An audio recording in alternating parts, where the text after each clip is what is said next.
breathing. Yeah, like a throat going. Boy, I'm looking like a big fat piglet.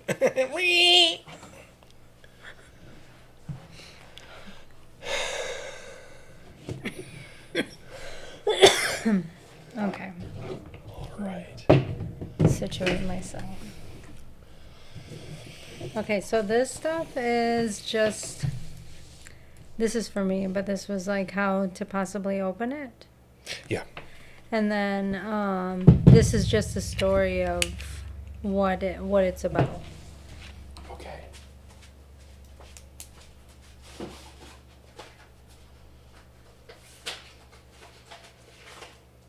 Yeah.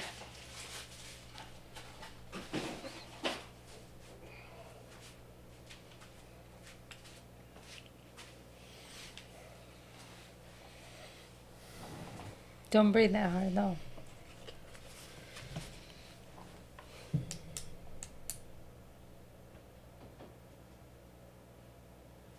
Okay.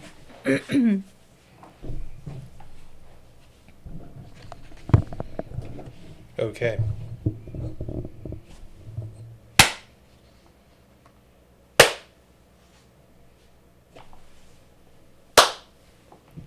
There's a delay in those. Is there? Oh yeah, watch my hands. You see that? That's gonna be hard to line up. We'll figure it out. Okay.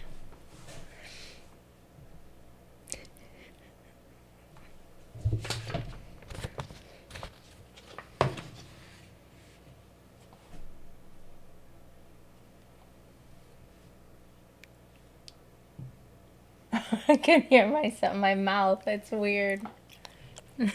I'm trying.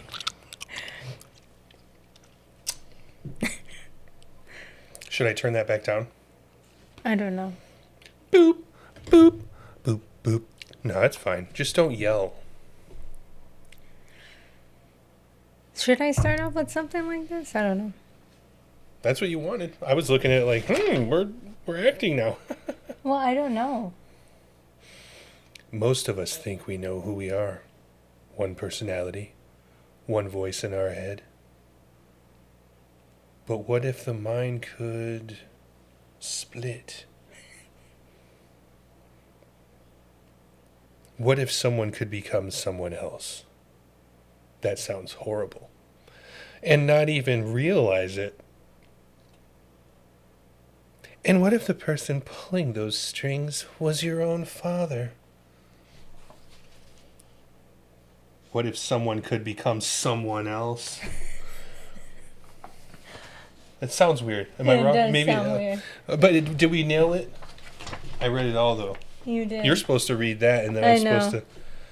So what could be said there? What else could be said there? Where? What if someone could become someone What if else? a person could become someone else? Yeah, Sounds a little better. it does.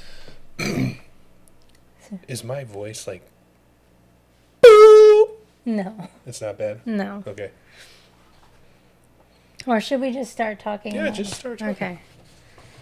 Okay. Well, we need to come up with something like how to start our podcast. What do you mean? Like something cool, something that we naturally say. Well, that's what the intro's for. We don't have to do an intro every time we Okay. start talking. Okay.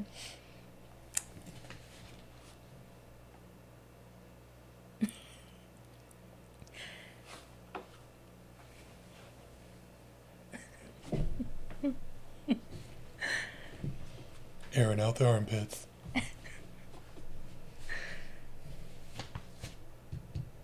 Well, you can start. I feel like I always start off things. We're talking about John Lithgow. What was the scariest TV show series, a season, for you in recent history? I think we should just stay with one.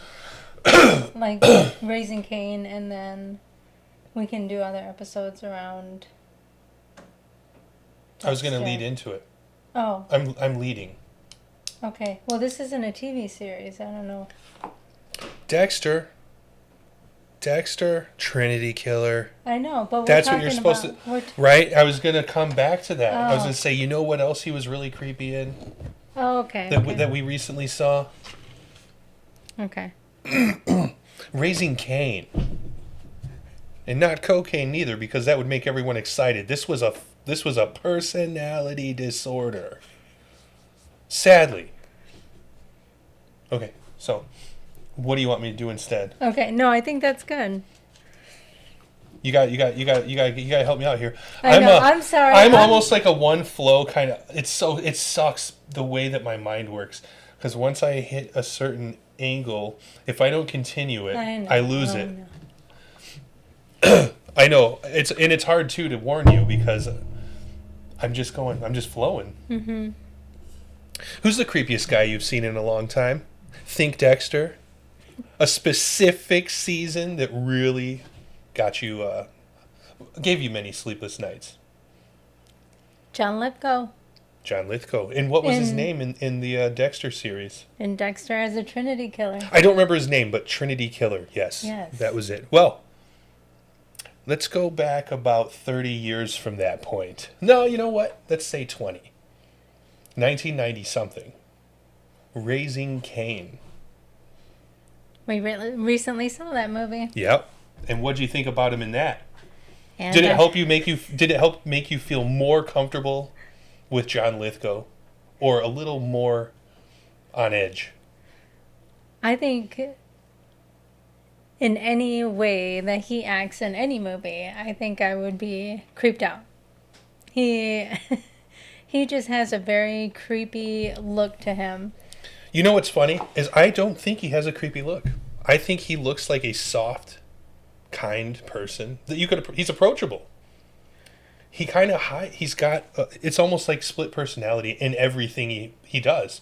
When it's supposed to be a horror related film or work that he's working on, but I think he looks like a kind guy. He's definitely not something I feel high alert for, even though I've seen him in all these parts. But when he flips the switch, he's an absolute nightmare. Yes, I think it's funny how in the movies he seems to come across as trustworthy and very sweet. And I think in Raising Cain, I think one of the ladies even said, like, you have the best husband in the whole world. Right. He's sweet and caring. You But I don't see that. Yeah, well, I see a creepy ass dude who. I think Dexter was your first experience with him. It was, and I think that forever. There's nothing that could change my mind about him, or even if I saw him in real life, I probably would still be scared to be in a room. So we don't want to run into him at some terror expo. Not. Absolutely not.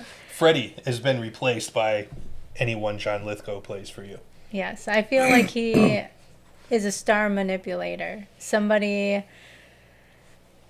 I don't know, in that movie and even in the Trinity Killer series, he came across as somebody that everybody liked, and he was a philanthropist type of guy, and particularly in this movie, he was a sweet child psychologist that everybody liked. And to me, I would not ever trust my children to even be anywhere around him because he has a creepy vibe. Well, here's my question. Would you trust being in a room with him alone yourself? No, hell no. I would be running. I wouldn't even want... I mean, his energy to me is despicable. I do not like how just watching him feels. He has a very creepy feeling about him. Would you say the more trustworthy he seems to be, the more on edge you are? Because you just feel like he's working overtime to hide. He has a very sinister smile where it's kind of like... It starts off kind of like... jovial. Cheesy, like... It's kind of childlike, right? And then it gets into that, like Joker, like... Yep. Like I've got something up my sleeve. Yeah. And he actually did that during one of the parts in Raising Cain when the cop had turned to kind of talk to the therapist on the phone, and he was just like, And then all of a sudden... That's right. Yeah, he almost gave himself away. Yeah, and then when the cop turned around, he all of a sudden went to straight face and was like, okay.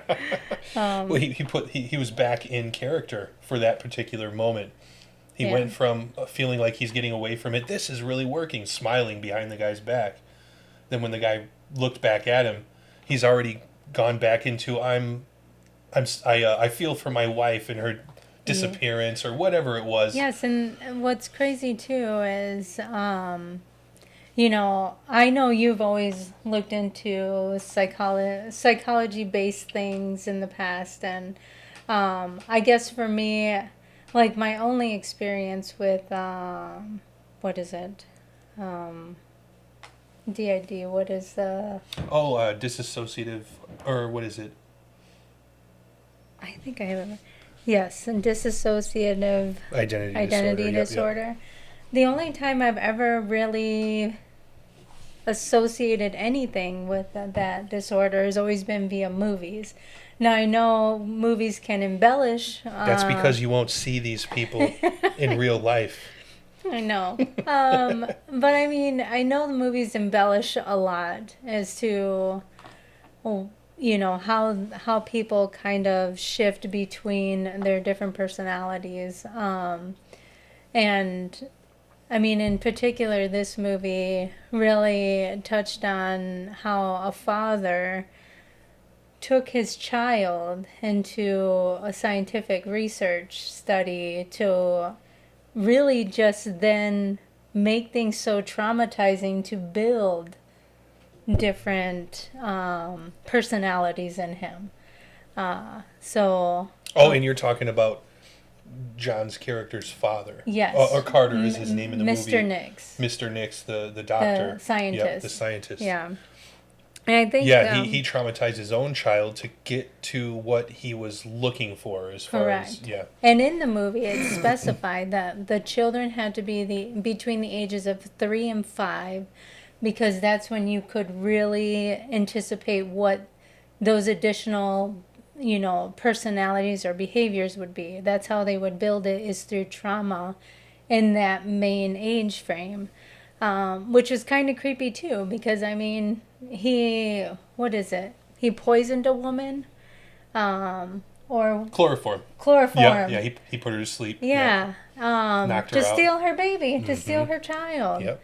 Because she didn't want him to freely go and be, what did she say, guinea pig. Yeah, guinea pig, yep. And that's how the movie starts, is he puts a rag in front of a woman's face in order to put her out and steal her child, which in fact he did steal her child. Yep. But and I think he finished her too. Yes, he did. And so, but that comes later. The frame, kind of the frame up job. And then also kills another woman in order to steal. I think it was an infant. I think it was like a year, because the girl that said he was hot. Yeah, you're hot for an old man. You're hot for an old man. I was like, oh my gosh. Did he? I didn't remember that. Interesting. Yeah. In the beginning half, it was right before he went in the car with the other lady. Okay. But yeah, just to think that, you know,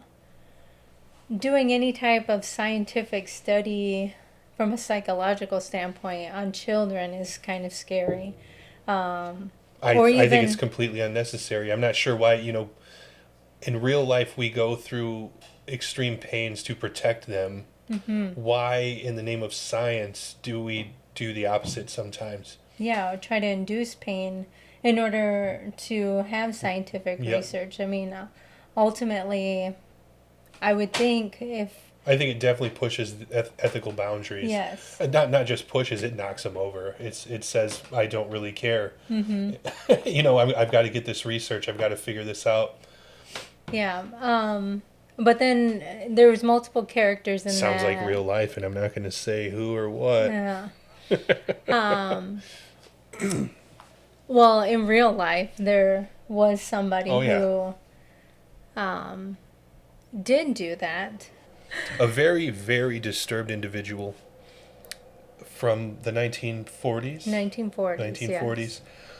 We happen to think that Carter and his different personalities, and his father in particular might have been based on this individual, someone we came across in our research named Alfred Kinsey, who did despicable things, and we'll spare details here. If you're interested, you can definitely look that up for yourself. But yeah. But it definitely like hits similarities to this movie, where Well, they never really told us how he was breaking them into different personalities. Correct. One could assume what would be harsh enough to achieve that end, but yeah.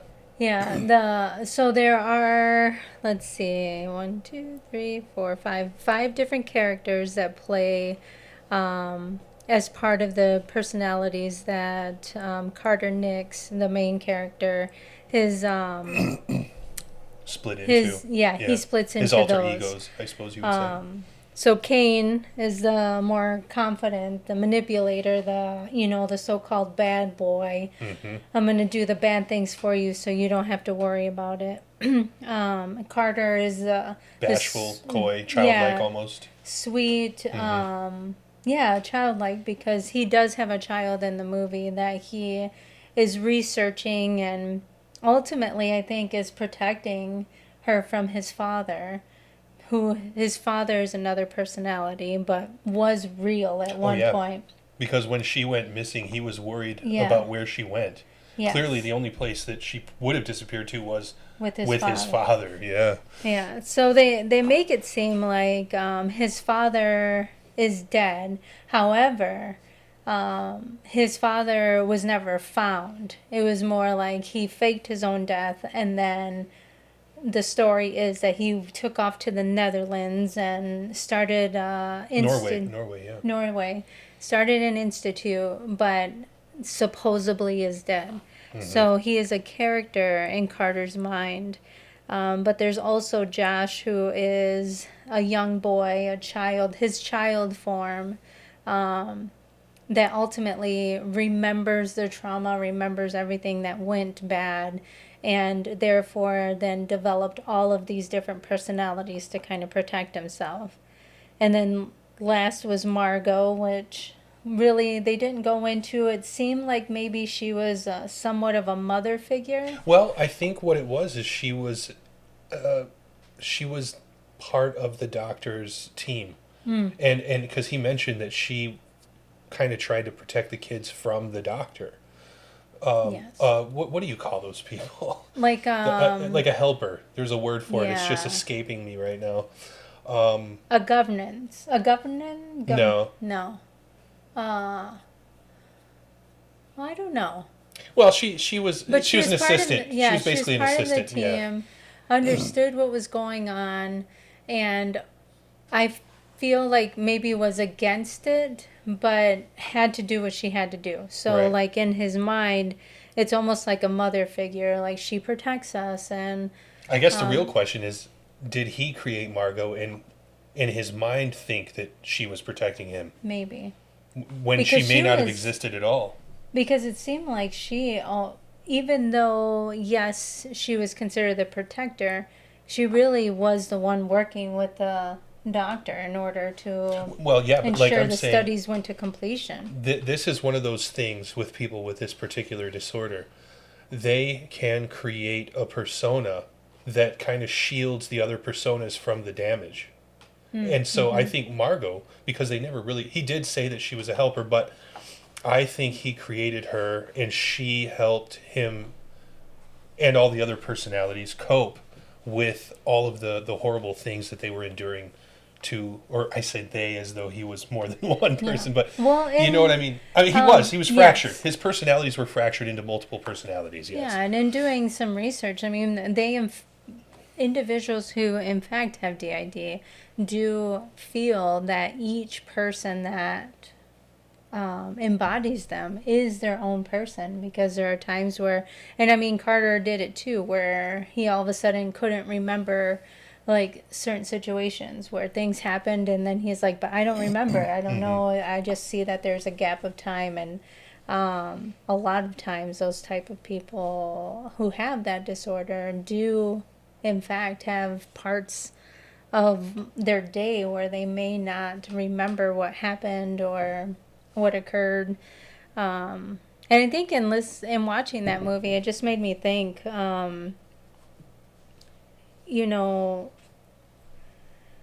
if you met anyone like this, would you really be able to know that they had those multiple personalities? Because as part of the movie, the beginning half, Carter seems like he is the father of the year, somebody that you would want to be married to, someone that's sweet and kind, which I know I've met many people like that, but I've also seen people who are like that and then become very bad. So, and it's just, but when it comes to how he jumped into those different personalities, I just wonder what being around someone with DID would be like, because I'm sure not all people who have DID have an evil side where all of a sudden they can trigger off and just start killing people, because that's really what Kane did. Was when it became a problem for Carter, he shut off, and then Kane came through to like basically take care of the deed and was like, okay, well, they hurt you, we're getting rid of them, and that's it. Well, I think I think there are degrees of evil. One person's evil might just be not tipping someone who deserves a tip. So I think I guess what I'm saying is when a personality is fractured like that, it's almost like each one of those, what do you call it? Is it a virtue? I don't know. Is separated and compartmentalized. So the evil, the one who wouldn't tip, or the one who's a little short with people, doesn't necessarily have to be evil in the I'm going to perform a massacre sense. Yeah. Just I'm not the nicest person to deal with. So, I mean, yeah, it might be difficult to tell if you are around somebody who's like this, because honestly, we all are kind of, I guess, flippant. Yeah. Sometimes we are happy if you catch us on a bad day. Maybe we're not as kind. Is it not the same thing? Kind of. I guess so. Because I mean, you and I have talked about it. How I have my work personality, and then I have my home personality. Like at work, I tend to be very extroverted and wanting to meet 100 people. But once I step out of that work zone, I'm super introverted. I'm happy just having my own space, my own time. Well, in the corporate world, you have to network. Yes. So I think that might be part of why you're like that at work. But then you enjoy your quiet time, and that's why when you come home, you don't want to do all that stuff. Yeah. Yep. And I feel like even at times that there are times where I don't, like Angela at home wants to be Angela at home at work, where it's just kind of like, just leave me alone. If you have those days. Yeah. I just want to focus. I just want to get things. I get to leave me alone, Angela, all the time. I'm just kidding.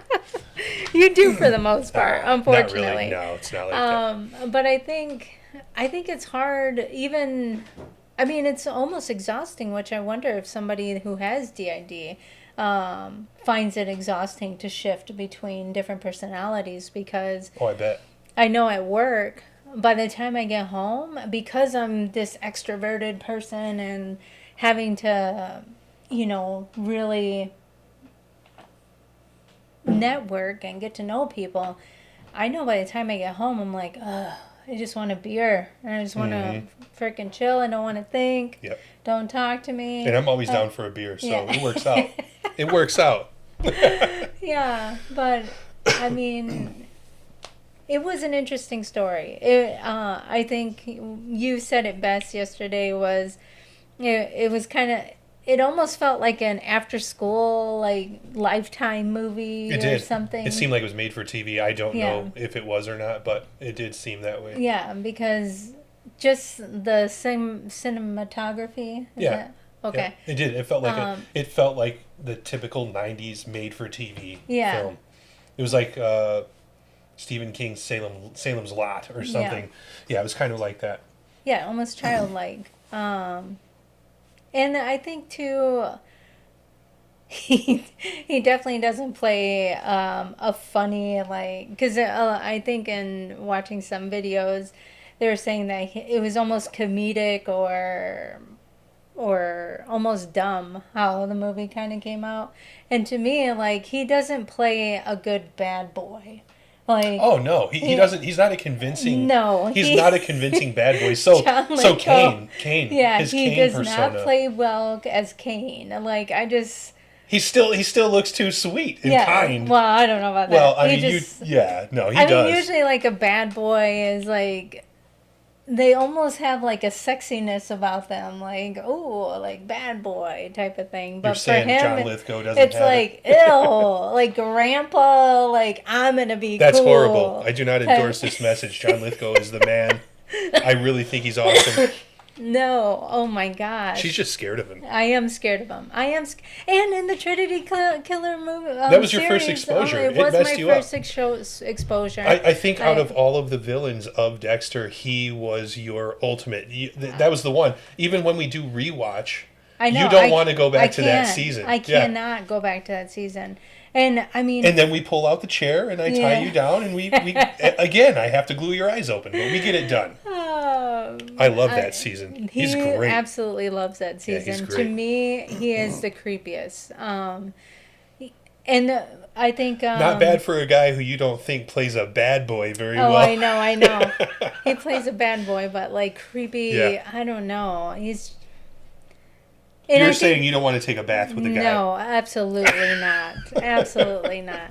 And you know what's funny is I typically find older dudes like hot. Yeah. I'm usually like, oh, that's a hot old dude.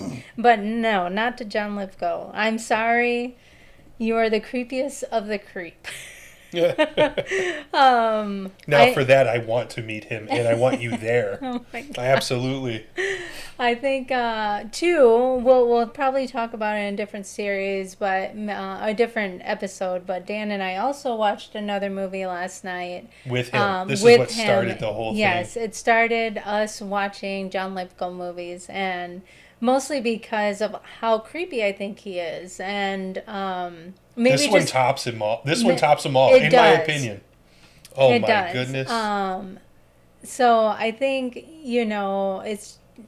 I wanted to see if he's always been creepy, and Dan had mentioned, well, Raising Cain. You have to see that movie. It was kind of creepy to me when I was younger because he watched it when he was younger. But he goes, I don't. He remembers even back then it was kind of like made for TV, maybe not that kind of creepy, but it was creepy in the sense of from a psychological thriller standpoint. I tend to love psychological thrillers. I mean, growing up, that's what I thought it was going to be, was a therapist, and didn't turn out that way, which is fine. But, and I think mostly from the standpoint of, I didn't want to be the type of therapist that just pushed drugs all the time. And I think, unfortunately, that's what a lot of the industry does rather than really look at helping and I don't know if there really is things out there that can help, different psychological, treatments. Yeah, I mean, yep. None have ever worked for me. Yeah, and I don't feel like, and I mean, from a serious standpoint, I think, a lot of our society deals with depression and anxiety and maybe just, a sense of belonging, and because of that it tends to turn into something different. But I think either way, psychological thrillers are always interesting to me, and how they kind of look at the psyche differently, and unfortunately from a horror standpoint it always has something to do with like you being a murderous, cannibal kind of menace to the world rather than something good.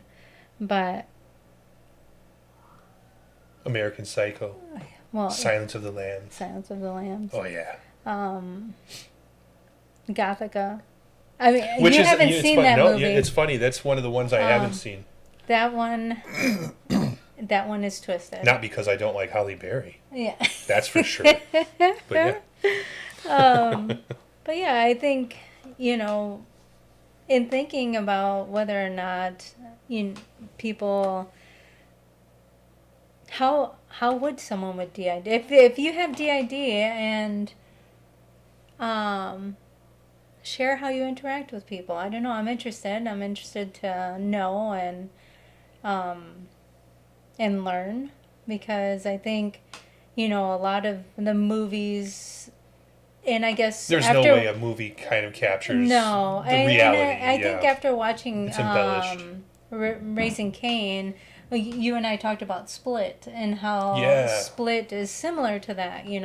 The gentleman has like 5 different personalities, and they're all kind of similar to Raising Cain, where one is a child, another one is, somebody who plays the person who's the hero, and one's the one who keeps him safe. And there is another woman. I do believe. Another, I can't remember that well, but that one definitely we need to rewatch Roberta. Again.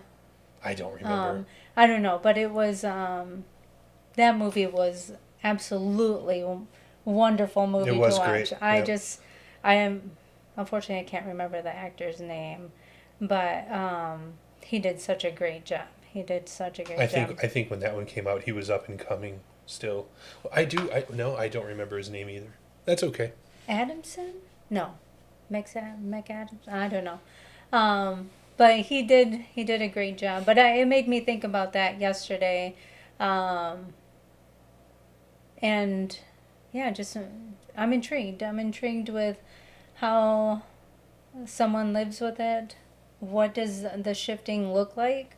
Because I'm sure it's not like 1 second, like for instance here, he was Carter, and then like as soon as he had a bad thought, he switched into Kane, who was the bad person, and then Kane was. Well, it was like whenever he was getting himself into trouble and he was stumbling over how to handle the situation, Kane would show up and say, "You might want to do this before," And so he kind of saved him from being caught at the moment. That's kind of what Kane's purpose was. Yeah.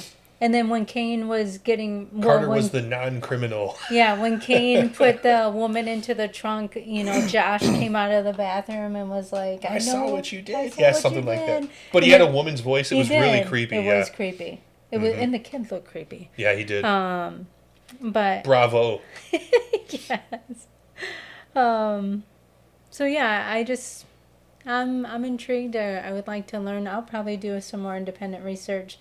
But yeah, the movie was great, even though it was very, well, and like we said during our last episode, I'm doing baby steps and watching older movies that Dan thinks I can handle and possibly not have nightmare for days.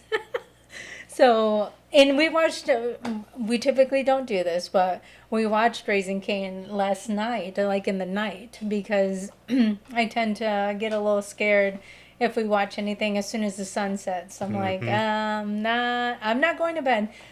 But psychologically, I might have been trying to stay up, because we ended up not going to bed until like 11, and our normal bedtime is 9:30. We's old folks. We turn in early, y'all. So, yep, I mean... It was uncharacteristic. Yeah, we were up late, but I thought it was a really good movie. One part that was kind of creepy was the part where the lady all of a sudden dreamt that she was getting stabbed in the heart by a statue. Oh, yeah. I mean, it happened really fast. She was worried about how she was going to explain her absence to her husband, and all of a sudden it didn't matter anymore because she was being impaled. Yes. But then she woke up. Yes. And I mean, really good movie. It is kind of,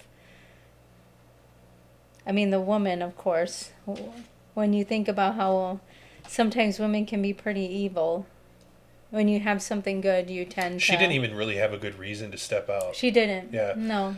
I don't think there's ever a good reason to step out. It's if there's problems, you You should end address it or well, end you it. end it or you work on And it. I know, don't get upset, people. We all know that sometimes things can be hard.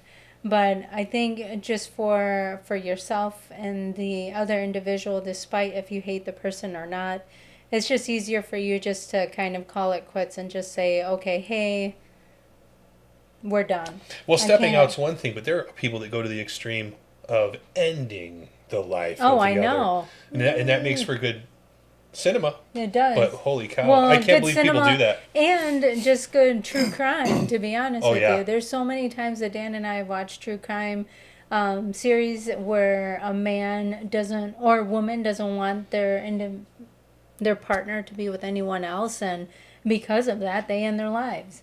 Yeah. Or Insane. they just want to end it just to end it, type of thing. Which, I mean, or sometimes there's insurance money involved. Oh, yeah. Insurance money, some other type of money. Or thinking that, if I just get rid of them, I can live my life happily ever after. I don't know where in your mind you ever think, like, you're really going to get away with it. It's almost the most irrational way to handle a situation. Seriously. It really makes no sense. It's like, just leave. Even if the person is psycho as hell, you're not having to simply move away, change your freaking name, and then whatever call the it. case may be. Yeah. But to kill somebody. Well, I guess in the rare situation when someone is, say, abusive and relentless, and they won't stop. Oh, I guess so. It's in self-defense. there may be but I think it has to come to that. But the sad thing is, I lost my train of thought. So go ahead. Yeah, well, I mean, yes, the sad point is that sometimes you can't do the self-defense. Hard. You don't even realize that now is you your don't realize last that it's moment. happening. Yeah, you're going to be... Yeah. And to you, it's just like, it's just one last time and... You hear footsteps, you look back and see nothing. You hear the bushes rustle. You look over to the bush and there's nothing there. Then you look back to the left and there they are with a bag and zip tie. And then they hold your arms and let you suffocate. That's creepy. That is creepy. I'm not going to do that to you. I'm just saying. Oh.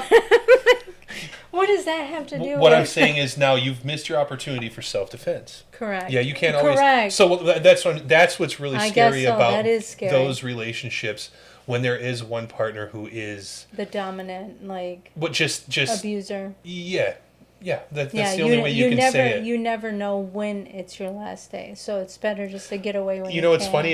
It brought to mind another movie, and I believe it was made for TV, but it was a real story. You might remember. I don't remember the woman's name.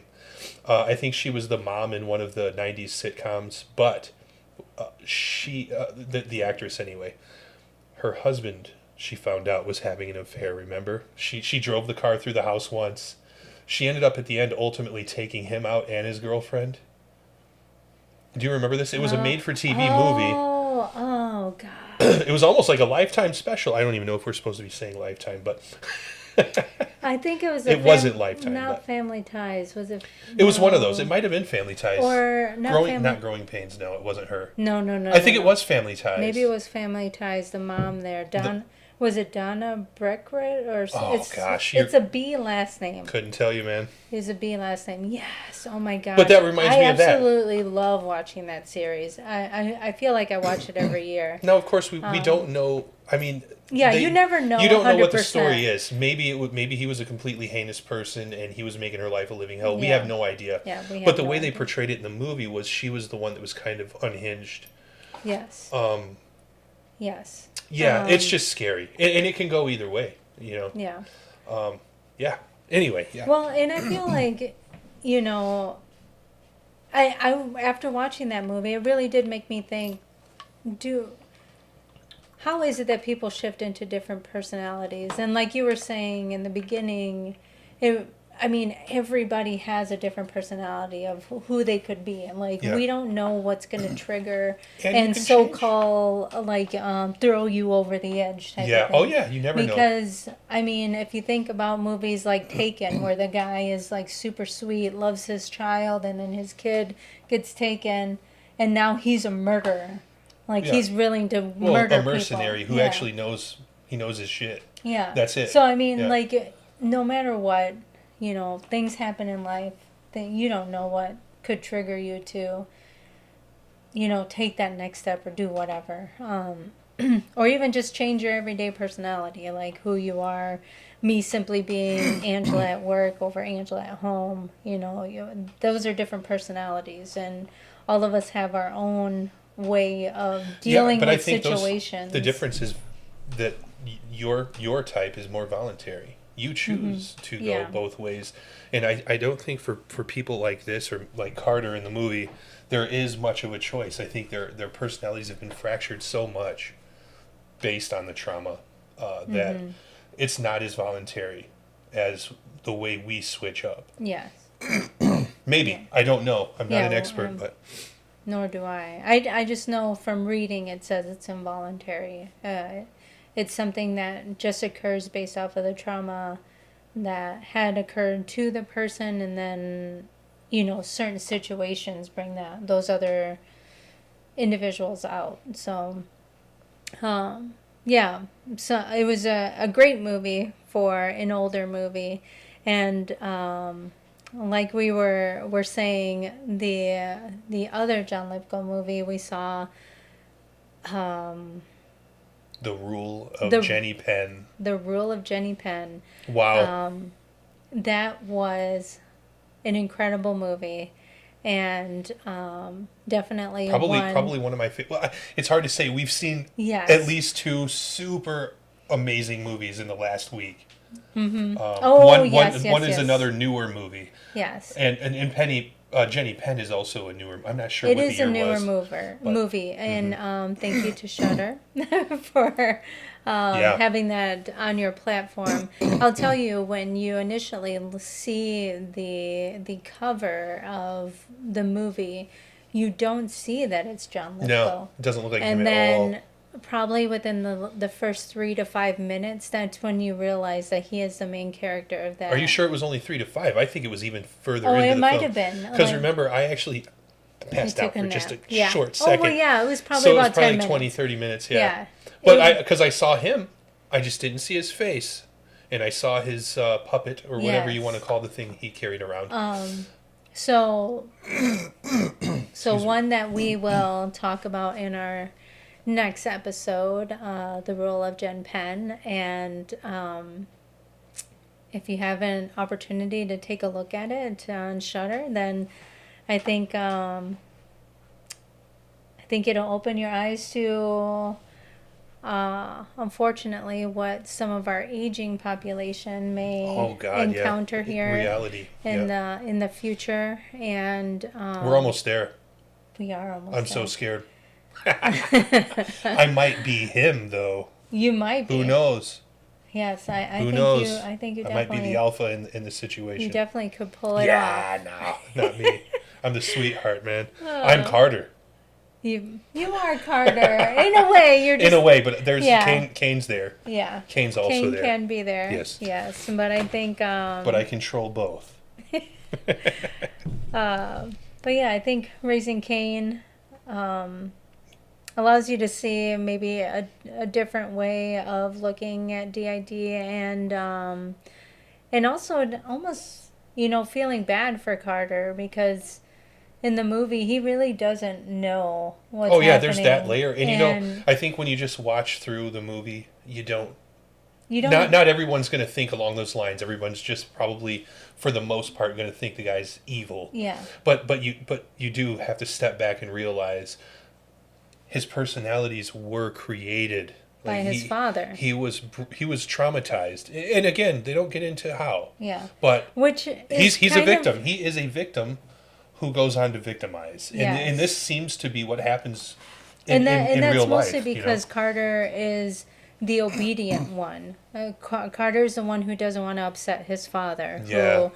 Who ultimately brought upon that trauma. It's almost like Stockholm Syndrome a little bit, right? His father was his abuser, and he doesn't want to disappoint the father. He loves his father. And I think in some of that, you see that he's trying to protect his own daughter away from that type of life, but then ultimately his father gets her at the end. Protecting his own daughter, but taking other people's children to the slaughter, if you want to call it that. But great movie. if you can find it. It's Yeah, you can stream it right now. You have to rent it if you want to, and it's about $4 no matter where you find it. Or you get lucky and find it on DVD, maybe at Half Price Books or something. Yeah. But yeah.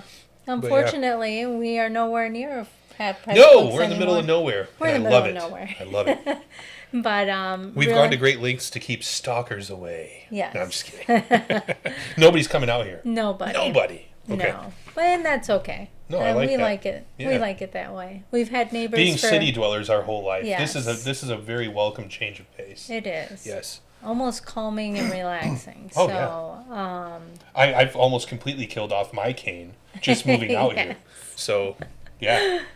I think if you have an opportunity to watch Raising Cain, it is an older movie. If we didn't spoil it for you. Maybe, yeah, if we didn't. And we didn't tell you everything. I mean, but I think,